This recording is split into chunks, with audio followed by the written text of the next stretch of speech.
Assalamualaikum warahmatullahi wabarakatuh. Izin memperkenalkan diri, nama saya Nagita Aulia dari kelas TRI 3A dengan NPM 2478223. Di sini saya akan menjelaskan praktikum 12. Nah, di sini saya langsung aja menjelaskan kode-kodenya. Nah, di sini pada import library, pertama kita akan mengimpor library yang dibutuhkan. Pandas dan NumPy digunakan untuk mengolah data. Matplotlib dan Seaborn digunakan untuk visualisasi grafik. Kemudian kita mengimpor fungsi dari scikit-learn seperti train, test, field untuk membagi dataset, label encoder untuk mengubah data kategorikal menjadi angka, serta berbagai metrik evaluasi seperti confusion metric, classification report, dan lookup. Selain itu, kita juga mengimpor random forest classifier sebagai algoritma utama yang digunakan. Kita menginstal dan mengimpor library Carded yang dipakai untuk mendeteksi encoding di file CSV agar tidak terjadi error saat membaca dataset. Kemudian pada kode ini mendeteksi encoding dan load dataset. Selanjutnya, file data dibaca dalam bentuk biner, lalu Carded digunakan untuk mendeteksi encoding secara otomatis. Encoding ini kemudian digunakan untuk membaca file CSV menggunakan Pandas. Setelah itu, kita menampilkan beberapa informasi penting mengenai dataset seperti 5 data teratas melalui perintah head, detail, kolom, dan info, serta statistik deskriptif melalui describe. Ini dua kode ini, dia menampilkan 5 baris pertama. Kemudian untuk yang ini memvisualisasi distribusi target. Untuk mengetahui distribusi kelas pada data, kita menggunakan Seaborn CountPlot pada kolom terakhir yang dianggap sebagai target. Grafik ini membantu kita melihat apakah jumlah kelas seimbang atau tidak, yang sangat penting dalam analisis klasifikasi. Nah, jadi di sini ada visualisasinya, distribusi kelas atau target. Kemudian di sini juga ada data kolomnya.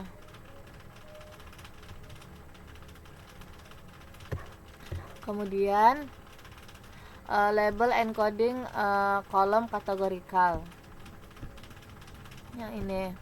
Nah, pada kode ini itu melakukan label encoding untuk semua kolom bertipe objek atau kategori. Setiap kolom diubah menjadi angka menggunakan label encoder, dan encoder tersebut disimpan dalam dictionary untuk keperluan inverse atau penggunaan ulang. Nah, untuk kode yang ini itu memisahkan dataset menjadi dua bagian, X berisi fitur atau variabel input dan Y berisi target atau label. Pada kode ini, kolom terakhir digunakan sebagai target.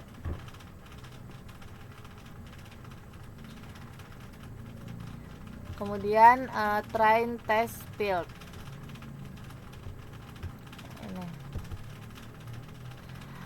Dataset kemudian dibagi menjadi data letih dan data uji dengan proporsi 80% untuk pelatihan dan 20% untuk pengujian. Random state 42 digunakan agar hasil pembagian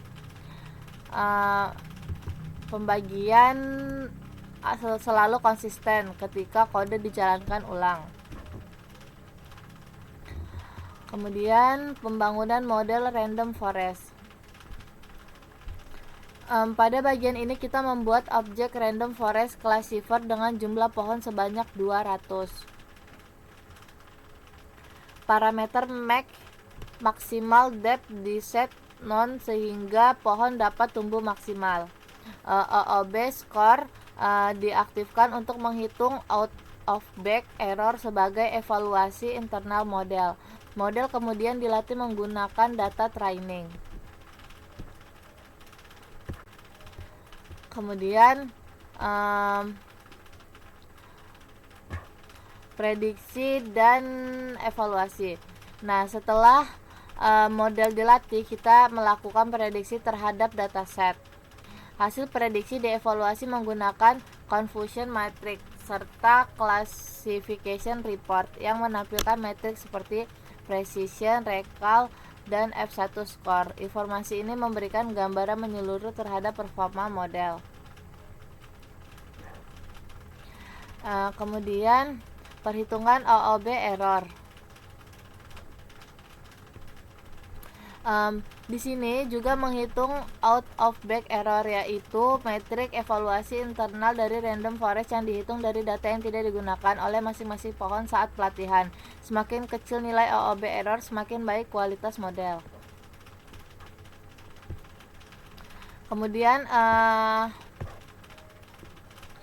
analisis fitur importance. Selanjutnya kita akan menghitung importance atau tingkat kepentingan setiap fitur. Fitur yang memiliki nilai importance paling tinggi berarti paling berpengaruh terhadap keputusan model random forest. Hasilnya divisualisasikan dalam bentuk grafik batang horizontal agar lebih mudah diamati. Kemudian percobaan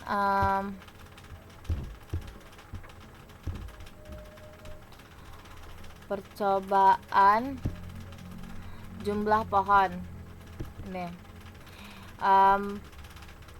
kita akan menguji pengaruh jumlah pohon terhadap out of bag error. Kita mencoba beberapa nilai, yaitu 10, 50, 100, 150, 200, dan 300 pohon.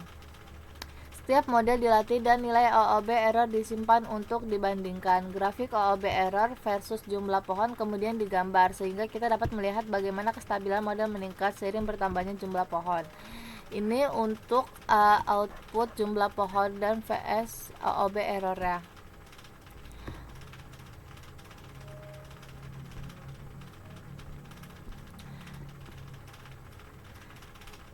Nah, dengan keseluruhan proses ini, semua ini, kita dapat menyimpulkan bahwa kode ini melakukan analisis menyeluruh mulai dari membaca dataset, pembersihan data, pelatihan model random forest, evaluasi performa, hingga eksperimen terhadap parameter. Model random forest sangat kuat karena mampu memberikan akurasi tinggi, stabil, dan menyediakan metrik penting seperti OOB error dan fitur importance. Mungkin cukup sekian dari saya. Terima kasih. Wassalamualaikum warahmatullahi wabarakatuh.